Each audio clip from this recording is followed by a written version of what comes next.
အဲ့ချိန်မှာတော့ကျွန်တော်ကဒီဆိုလာကိစ္စနဲ့ပတ်သက်ပြီးတော့အကြံပေးတာအနေနဲ့ပါပဲtelecommunication လုပ်ငန်းကိုပဲကျွန်တော်ကလုပ်ရတာပေါ့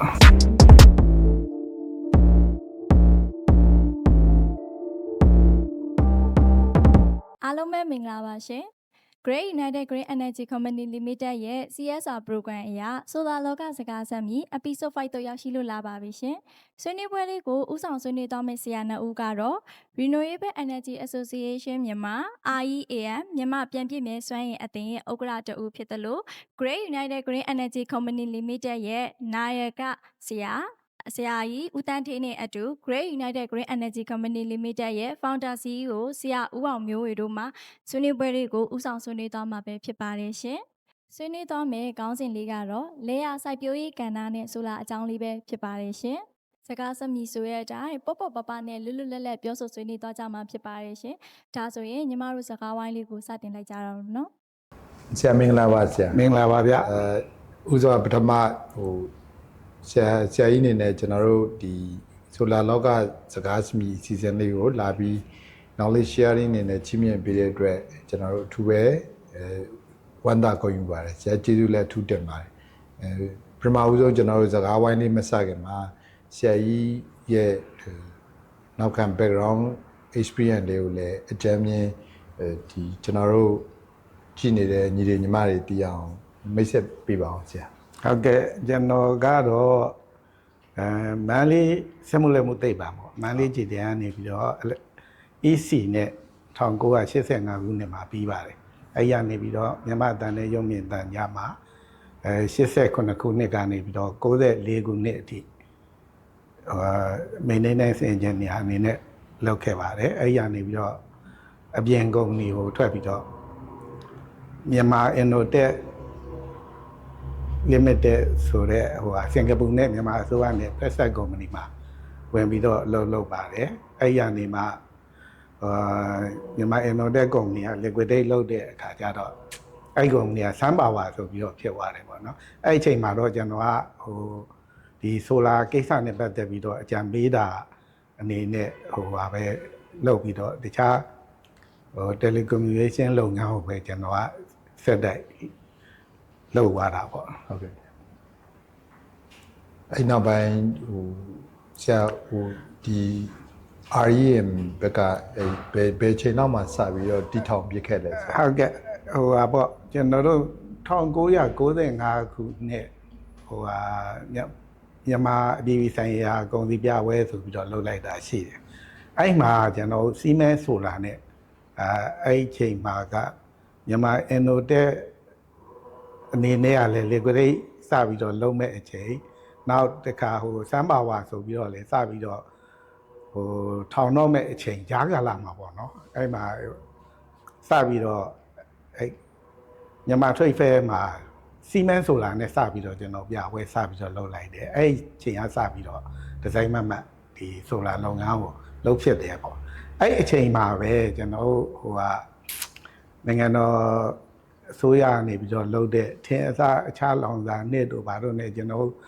သူ့ပြီးတော့ဒီဆိုလာနဲ့ပတ်သက်တာရောနောက်ပြီးတော့တခြားဘာဝပတ်ဝန်းကျင်ထိန်းသိမ်းရေးလုပ်ငန်းတွေရောကုသိုလ်ပြည့်အနေနဲ့ပဲကျွန်တော်စပြီးတော့ဒီမြမပြန်ပြင်းစွမ်းရဲ့အသင်းကိုစပြီးတော့တီထောင်တဲ့ဆရာကြီးကတက်ကလေးကဆရာကြီးပေါ့နော်သူကနေပြီးတော့သူကဒီအများကိုလိုက်ပြီးတော့ပညာပေးရတာရန်ဝါသနာပါတဲ့ပုံကိုဖြစ်နေတာအဲ့တော့ကြတော့ကျွန်တော်ကနေတွေလိုက်ပြီးတော့ဆိုလာနဲ့ပတ်သက်ပြီးတော့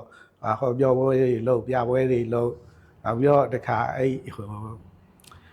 လောင်စာထင်သာအခြားလောင်စာသုံးမျိုးဖို့တွေလဲလိုက်ပြီးတော့ပညာပေးလိုက်လို့ရင်းကနေပြီးတော့ကျွန်တော်အဲ့မှာမြမပြန်ပြင်းမြဲစွမ်းရင်အသင်းဆိုပြီးတော့အဲ့95ခုနှစ်တကယ်တော့94ခုနှစ်လောက်ကတည်းကစပြီးတော့သူကထောင်ပြီးတော့တည်ထောင်ပြီးတော့လုပ်ခဲ့တာပါတရားဝင်အားဖြင့်တော့ကျွန်တော်တရားဝင်ခွင့်ပြုချက်ရတာတော့2003ခုနှစ်မှာရပဲဒါပေမဲ့ကျွန်တော်လုပ်ငန်းကတော့လုပ်နေတာပဲလုပ်နေတာမှဒီနိုင်ငံတော်အဆင့်ကိုပဲအဲ့ဆရာကြီးကတော့သူကဘာသာရဲပါတော့လုပ်နေတာဆိုလာကအဲ့အချိန်မှာတိတ်ပြီးတော့လူတွေကမသိသေးဘူးပေါ့နော်မသိသေးတော့ကျွန်တော်က တကယ်ဟိုရည်ရပြောရမယ်ဆိုရင်တော့ဟိုအဲ့ဒီကကျွန်တော်ဟိုတင်မောဟိုကားရထားတွေဟိုမှာရထားရောင်းတဲ့လိုလိုက်ပြီးတော့နေစေရတာပေါ့နော် အမီးလေးပေါ့နမူနာလေးတွေ့တာ ဟိုဆိုကြပါစို့ကျွန်တော်လွတ်လိုက်နေပြပွဲတို့ပြည်တော်စုနေပြပွဲတို့အဲ့ဒီတော့အတိုင်းနေပြည်နယ်တွေမှာအဲ့လိုနေတွေမှာတကယ်ဟိုတပတ်10ရက်လောက်ပြပွဲတွေလုပ်တယ် ဟုတ်ကဲ့ အဲ့ဒီမှာ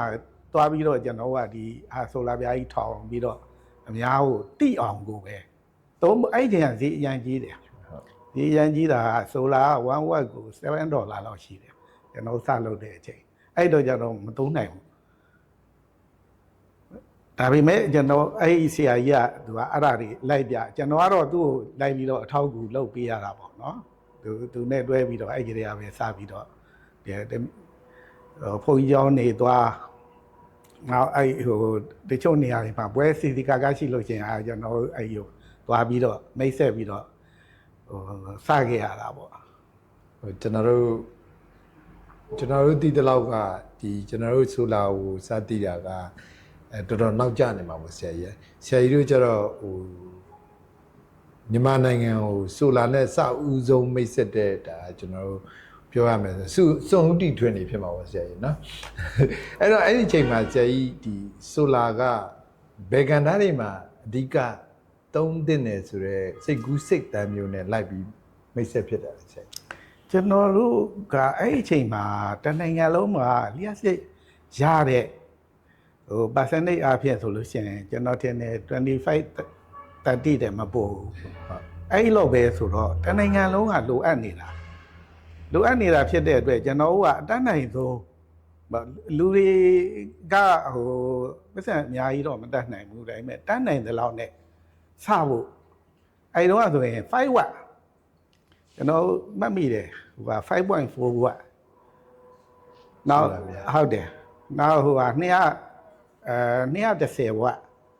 နောက်35 watt အများဆုံးအကြီးဆုံးမှာအဲ့တုန်းကဆိုလာ85 watt ပဲထွက်သေးတယ်အဲ့ရနေပြီးတော့စပြီးတော့ကျွန်တော်ကလိုက်ပြီးတော့မိတ်ဆက်5 watt ကလေးတွေနဲ့ကျွန်တော်မီးထိုးနိုင်အောင်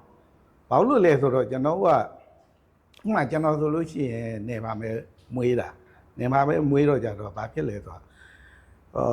စာဖတ်ဖို့အတွက်ကိုကျောင်းသားစာဖတ်ဖို့အတွက်ကိုရေနံစီမီးခွက်နဲ့ဖတ်ရတယ်ဒါပေမဲ့အဲ့ရေနံစီကတရားဝင်ဝယ်လို့မရဘူးအဲ့တော့ဖျောင်းနိုင်မီးနဲ့ဖတ်မလားရေနံစီဖျောင်းနိုင်ကတော့သူကဟိုတစ်ခါတမမဆိုင်ကနေပြီးတော့ထုတ်ပေးတာမျိုးဒါလည်း2လ3လနေမှတစ်ခါဟိုဟာဖြစ်တာဆိုတော့တော်တော်လေးခက်ခဲတယ်ပေါ့နော်အဲ့တော့ကြတော့ကျောင်းသားတွေစာဖတ်ဖို့အတွက်ကဒါအရေးကြီးတာပေါ့အဲ့ဒါကြောင့်မလို့ဒီ5 watt ကလေးတွေဟိုအဖြစ်ပြီးတော့ကျွန်တော်ကအဲ့တုန်းက LED လည်းမပေါ်သေးတဲ့အတွက် energy ကလည်း efficient မဖြစ်သေးဘူးအဲ့တော့ကျွန်တော်တပေမီကျောင်းလေးတွေနဲ့ကိုယ့်အနေကိုချုပ်ကို electronic ချုပ်ပေါ့နော်တပေမီကျောင်းလေးတွေနဲ့ဒီတွဲဖို့ဟို battery အသေးလေးတွေအဲ့တုန်းက level O လေးတွေလိုက်ပြီးတော့ဟိုမြို့တက်ပြီးတော့အားသွင်းရတဲ့ဟိုဟာလေးတွေကသုံးတယ်ကျွန်တော်ကြည်တွင်းတော့ဟုတ်တယ်အဲ့တုန်းက GL တို့ GH တို့လွင်ဘက်ထရီတို့ပေါ့နော်ကျွန်တော်နဲ့အဓိကဟိုမိတ်ဆွေဖြစ်သွားတာလွင်ဘက်ထရီကနာမည်တော့ကျွန်တော်မေးပါကြီးဆရာကြီးအဲ့ဟိုကလွင်ဘက်ထရီပိုင်ရှင်နဲ့ကျွန်တော်ကတော်တော်လေးရင်းနှီးပြီးတော့မိတ်ဆွေကျွန်တော်တို့အတွက်သူက special ထုတ်ပေးတယ်အဲ့လိုမျိုးဘက်ထရီအိုးနဲ့အခုနတပေမီးချောင်းလေးကိုသူကကြာလဲလင်းအောင်5 watt ဆိုတော့လေတီးတဲ့အတိုင်းပဲသူအသင်းမှုကလည်းအချိန်ကအများကြီးပေးရမှာဟုတ်တယ်5 watt ပဲဆိုတော့ကျောင်းသားလေးတွေစာဖတ်နိုင်အောင်ကျွန်တော်ကအဲ့ဒါကို target လုပ်ပြီးတော့ဟိုဈေးလည်းမမြောက်အောင်ပတ်စံအများကြီးမသုံးနိုင်ဘူးကျွန်တော်တို့ကျေးလက်ကလူတွေကဟိုအခုချိန်ထိလည်းအတူတူပါပဲပတ်စံအများကြီးမသုံးနိုင်တော့ဈေးသက်သာအောင်ကျွန်တော်က controller ကိုလည်းဒီမှာကျွန်တော်အဲ့တော့ကတော့controller ကိုလည်းဒီမှာကျွန်တော်ထုတ်နိုင်အောင်ကြိုးစားပြီးတော့ထုတ်တယ် controller လည်းထုတ်မိကြောင်းကိုလည်းအခုန electronic balance ဒီ ဒီမှာလှုပ်ပြီးတော့ကျွန်တော်တပင်မီရောင်းလေးတွေနဲ့မိထုံးပြီးတော့ခြေလက်တွေကိုသုံးနိုင်အောင်လိုက်ပြီးတော့မိတ်ဆက်တာတာကက်ကတော့အဲ့ဟိုចောင်းသားတွေစာဖတ်ဖို့အတွက်မီးရအောင်အဲ့ဒါကိုကြိုးစားတာပေါ့ ဆရာကြီးအဲ့လိုပေါ့ကျွန်တော်တို့ဆက်ဆက်ရင်ခေဦးမှာတော့ဆိုလာပြားတွေကလည်းဈေးကြီးတယ်အဲ့တော့ကျွန်တော်မြန်မာနိုင်ငံမှာလည်းအဲ့ဒီအခြေအနေမှာတနိုင်ငံလုံးရဲ့85%ရာခိုင်နှုန်း80%ရာခိုင်နှုန်းကလက်စစ်မီမရှိဘူးအဓိကမြို့ကြီးတွေလောက်ပဲဟိုမြို့ကြီးတွေတောင်မှအလုံးစုံလွှမ်းခြုံနိုင်တဲ့ကာလမဟုတ်သေးဘူးပေါ့နော်အဲ့ရနေတစင်းကျွန်တော်တို့ကဒီအလင်းရောင်အတွက်ဆိုပြီးတော့ရတဲ့အလင်းကိုဘယ်နည်းနဲ့ယူကြမလဲဆိုဝိုင်းစင်းသားကြတဲ့သဘောပေါ့အဲ့ဒါပြီးတော့ဟိုဒီဆက်ပြီးတော့ပဲ develop တခါလဲစင်ကဲဖြစ်စဉ်နေနဲ့ပြောင်းလဲလာဒါမှမဟုတ်ရင်ဟို solar technology chain နေပြီးရင်ကျွန်တော်တို့မြန်မာပြည်ထဲမှာသုံးစွဲမှုအခြေအနေတွေကဘယ်လိုချိန်သွားလဲဆိုသူကကျွန်တော်တို့ကဟိုတရုတ်နဲ့က border trade ရှိတော့အိန္ဒိယနိုင်ငံဖြစ်တော့ကြတော့ဆိုလာနည်းပညာတရုတ်ကိုရောက်ပြီးတော့ develop ဖြစ်သွားတဲ့အချိန်မှာကျွန်တော်စီမှာဆိုလာတွေကဈေးတက်တာနဲ့ဝင်လာတာအရင်ကတော့သူကအနောက်နိုင်ငံတွေကပဲကျွန်တော်စလုပ်တဲ့အချိန်ကဆိုလို့ရှိရင်အမေရိကန်ကလုပ်တဲ့စီမင်းဆိုလာဆိုတာရှိတယ်နောက်ပြီးတော့ယူနီဆိုလာဆိုတာရှိတယ်နောက်ပြီးတော့ဂျပန်ကနေပြီးတော့ဂျိုရစ်စုရှိတယ်ရှိုးဝါဆိုလာဆိုပြီးတော့ထုတ်တယ်အဲ့လောက်ပဲရှိသေးတယ်ဆိုလာတခြား brand တွေကျွန်တော်ဟိုဟာမတွေ့သေးဘူးတရုတ်မှာလည်းမထုတ်နိုင်သေးဘူးတရုတ်မှာအဲ့တော့ထုတ်တာဒီသူကအမိုဖော့ဆိုတဲ့အမျိုးအစားအဲ့တော့ကတော့စပြီးတော့ထုတ်ပြီဒါတော့မှသူတို့ temper glass ကိုမသုံးနိုင်ဘူးရိုးမှန်ကြီးတွေနဲ့ဆိုတော့တော်လေးပြီးတော့ဟိုဘယ်လိုပြောရမလဲတော်ညံ့တယ်ဝါကလည်းသိမထွက်ဘူး efficiency ကလည်းဟုတ်တယ်အဲ့တော့ကဟိုပါပဲ30ဝက်ပဲထွက်တယ်30ဝက်အကြီးဆုံးပဲဒီဟိုကအမိုဖော့အမျိုးအစား30ဝက်အကြီးဆုံးပဲတရုတ်ကထုတ်နိုင်တာမဲမဲကြီးတွေအဲ့ဟိုကကျွန်တော်တို့ဒါဟိုပါပေါ့နော်ဒီလုပ်ငန်းရှင်တွေနဲ့စကားပြောတဲ့အခါမှာအဲ့တော့ technology chain နဲ့ solar တွေကျွန်တော်တို့ဟိုအခုလက်ရှိအနေရနေကြည့်လိုက်ရင်တော့အဲ့တုန်းက low voltage solar တွေဖြစ်မှာပေါ့နော်ဟုတ်ကဲ့အဲ့ low voltage solar တွေမှာဆရာကြီးပြောလို့ဆိုရင်30ဝက်လောက်ကနေ85ဝက်လောက်ကအကြီးဆုံးကနေ technology chain နဲ့ကျွန်တော်တို့မြန်မာနိုင်ငံကိုတော်တော်များများအလုံးရင်းသဘောလို့ပြောရအောင်ဝင်လာတဲ့အချိန်ဒီ2006နောက်ပိုင်းတော့ဖြစ်မှာဆရာကြီး2010ရဲ့နောက်ရောက်ပြီလားဘယ်လိုထင်လဲ2006နောက်ပိုင်းမှာ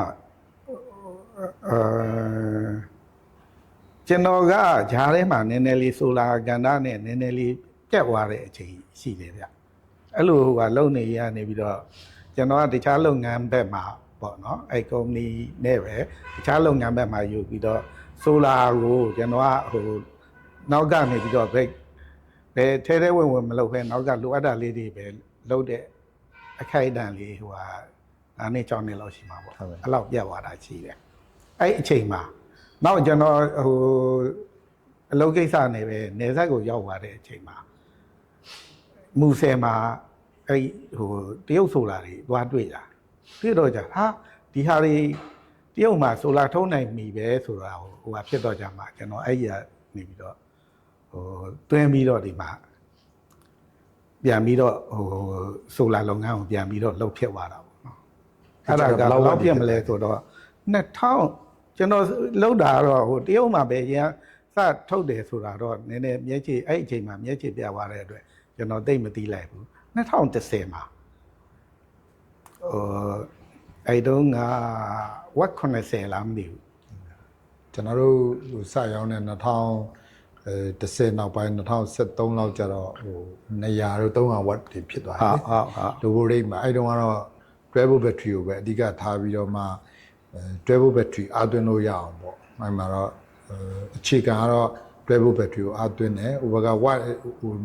ဒီထုတ်လုပ်တဲ့အချိန်မှာတော့သူက sampling board solar ဆိုပြီးတော့ကျွန်တော်တို့စတွေ့ရပါဆရာကြီးအဲ့တော့ကျွန်တော်တို့ဒီလောက်မှာ2016 18မှာဒီရက်စစ်ခုနကပြောတဲ့ကြေးရွာတွေမှာဒီအလင်းရောင်ရဖို့ဦးစားပေးတဲ့အချိန်မှာအလင်းရောင်ဘယ်လိုရအောင်လုပ်ကြမလဲဆိုတဲ့အချိန်မှာ အရေးပါလာတဲ့ဆိုလာအရေးပါလာတဲ့ကဏ္ဍတစ်ခု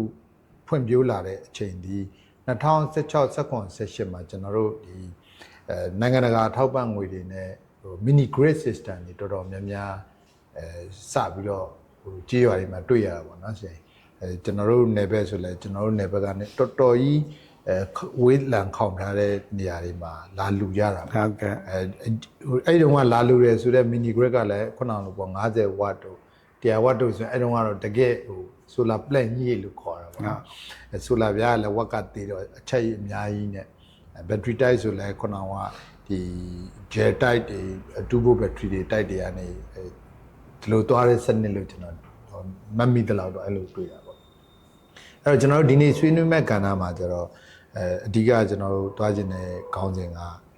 layer စိုက်ပျိုးရေးပေါ့နော်ဟုတ်ကဲ့ layer စိုက်ပျိုးရေးလည်းပါမယ်ကျွန်တော်တို့အဓိကကျွန်တော်တို့နိုင်ငံရဲ့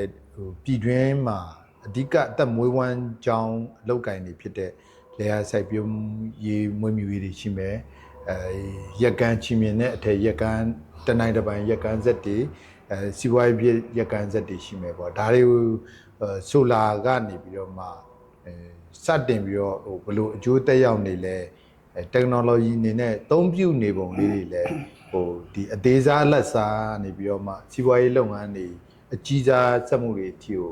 ဆရာကြီးထိုက်တဲ့လောက်ဒီဘက်ကတီခွင့်ရအောင်ဒီပြောပြပြီးပါဆရာ